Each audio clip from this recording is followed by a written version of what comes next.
അമ്മ നമുക്ക് എല്ലാവർക്കും ഒരു വികാരമാണ്. അത് പെറ്റമ്മയാണെങ്കിലും പൊറ്റമ്മയാണെങ്കിലും.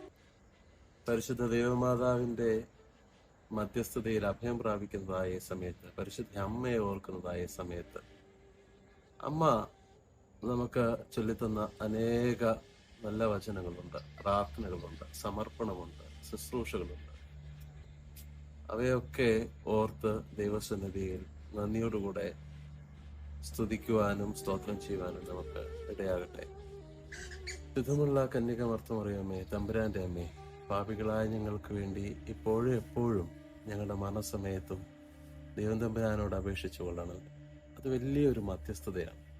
നമ്മൾ ജീവനോടിരിക്കുന്ന സമയത്താണെങ്കിലും നമ്മുടെ മരണസമയത്താണെങ്കിലും ഒരു മധ്യസ്ഥതയായിട്ടൊരമ്മ നമുക്ക് ഉള്ളത് നമ്മുടെ ജീവിതത്തിൻ്റെ വിജയമാണ്, നമ്മുടെ ജീവിതത്തിൻ്റെ ഏറ്റവും അനുഗ്രഹമാണ്.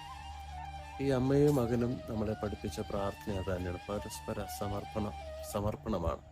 അമ്മ കർത്താവിനോട് പറയുന്നുണ്ട്, ഇതാ ഞാൻ കർത്താവിൻ്റെ ദാസി, അവിടുത്തെ ഹിതം പോലെ എനിക്ക് ഭവിക്കട്ടെ.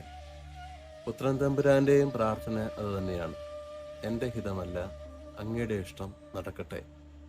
ഈ രണ്ടുപേരും നമ്മെ പഠിപ്പിച്ച ഈ സമർപ്പണത്തിൻ്റെ ഈ പ്രാർത്ഥനയിലൂടെ നമ്മുടെ ജീവിതത്തെ മുന്നോട്ട് നമുക്ക് കൊണ്ടുപോകാം. സ്ലോം ലേക്ക് മറിയം.